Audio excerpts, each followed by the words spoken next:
Hello friends, आप सबका स्वागत है हमारे चैनल में। ठीक है, आज हम लोग उत्पाद सिपाही के सिलेबस को कवर कर रहे हैं। तो उसमें से अ, हम लोग गद्य खोटा गद्य पद संग्रह बुक को स्टार्ट किए हैं। ठीक है, उसका हम लोग एक कहानी पहला जो मांझों को देख चुके हैं।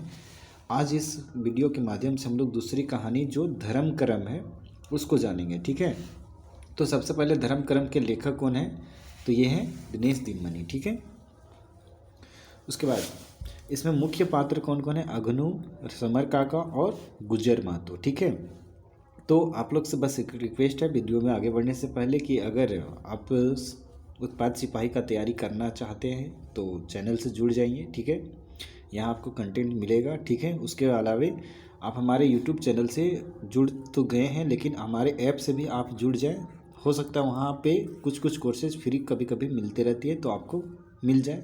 ठीक है, वैसे लकी में। ठीक है, तो अभी अगर आप उत्पाद सिपाही का कोर्स लेते हैं तो 299 रुपया मात्र लिया जा रहा है, ये खोटा सिलेबस के लिए। ठीक है, खोटा सिलेबस के लिए कवर करवाने का पूरा 299 रुपया मात्र चार्ज रखा गया है। ठीक है, तो आप कोर्स ले के अपना तैयारी को बेहतर कर सकते हैं। ठीक है, उसके बाद चलिए वीडियो में हम लोग आगे बढ़ने से पहले अगर वीडियो पसंद आता है तो लाइक ज़रूर करते चलना है और अपने दोस्तों के साथ शेयर भी करते चलना है। ठीक है, तो चलिए आगे बढ़ते हैं,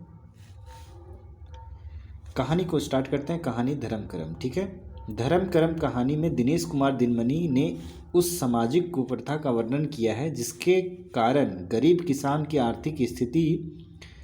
आर्थिक रूप से और निर्बल हो जाता है, मतलब उसका आर्थिक स्थिति और भी कमज़ोर हो जाता है। ठीक है, और यह कहानी कुछ इस प्रकार है। ठीक है, थोड़ा सा आज आप लोग को मैनेज करना पड़ेगा क्योंकि बगल के घर में ही मतलब शादी है, तो साउंड को तो बज रहा है तो उसको तो मना ज़्यादा नहीं कर पाएंगे। ठीक है, बोल के आए कम साउंड करने के लिए, बाकी फिर भी अगर साउंड चला जाता है तो थोड़ा सा मैनेज करना पड़ेगा आप लोगों को। ठीक है, चलिए कहानी किस प्रकार है जरा सुनते हैं। ठीक है, अघनु के पिता समर काका का श्राद्ध कार्य का आज 7वां दिन है।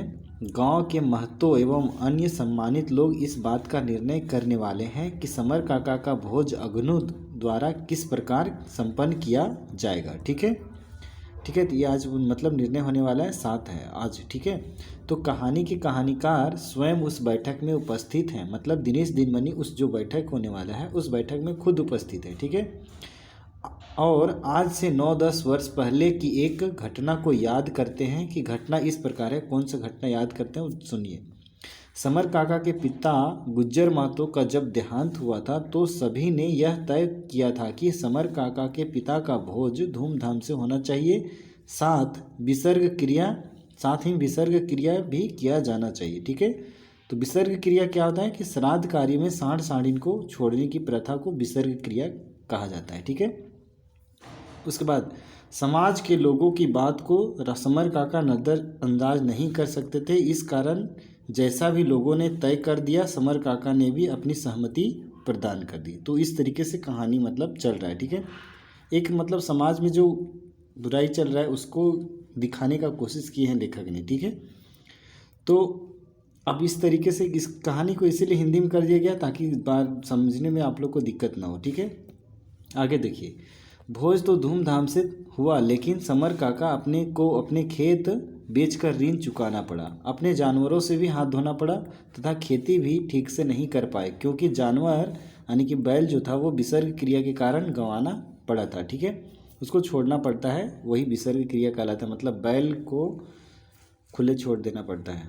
ठीक है, उसके बाद आज समर काका का देहांत हुए 7 दिन गुजर गए। लोग उनका बेटा अघनु से पूछ रहे हैं कि वह अपने पिता का श्राद्ध कार्य किस प्रकार संपन्न करेगा। ठीक है, महतो ने अघनु की तरफ मुंह करके कहा कि साहस रखो अघनु, भगवान मतलब सब भगवान ठीक करेंगे। ठीक है, ऐसा मतलब जो गांव के मालिक वगैरह हैं उन लोगों ने बोला अघनु की तरफ मुंह करके। ठीक है, तो समझ पा रहे होंगे, थोड़ा सा मेरा समय की कम की होने वजह से जल्दी पढ़ा ले रहे हैं आप लोग को। ठीक है, उसके बाद दिनेश कुमार दिनमनी उस पंचायत में स्वयं उपस्थित थे। उन्होंने पंचों को सुझाव दिया कि एकरा एते बड़ बोझटा काहे जबरदस्ती लाद देहक जे टाई पारते नाय, मतलब ईटा तो अन्याय लागे, ठीक है। अर्थात इसका मीनिंग भी लिखा हुआ, इसे इतना बड़ा बोझ क्यों जबरन लाद रहे हैं जिसे यह नहीं कर सकेगा, यह तो अन्याय है, ठीक है।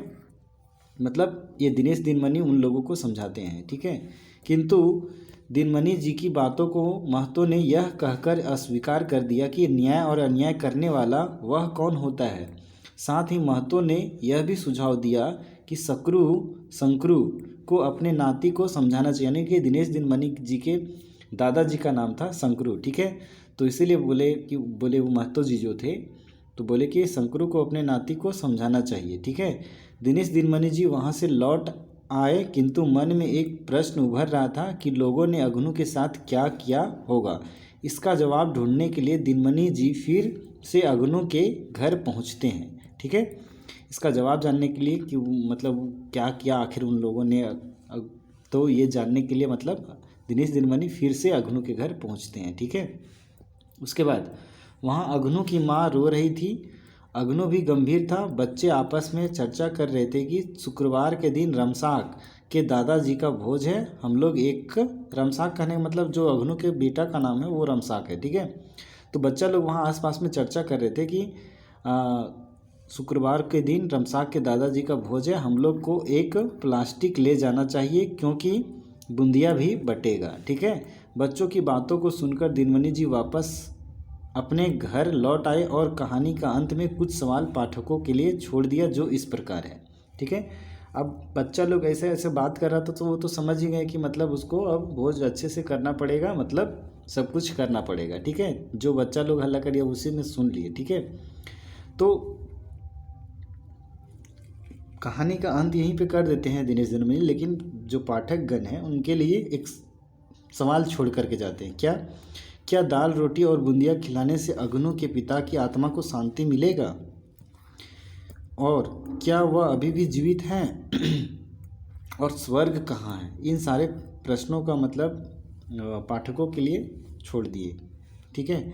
उसके बाद इस कहानी से संदेश क्या मिलता है कि धर्म के नाम पर किए जाने वाले आडंबर से गरीबों की आर्थिक दशा और भी खराब हो जाती है, ठीक है।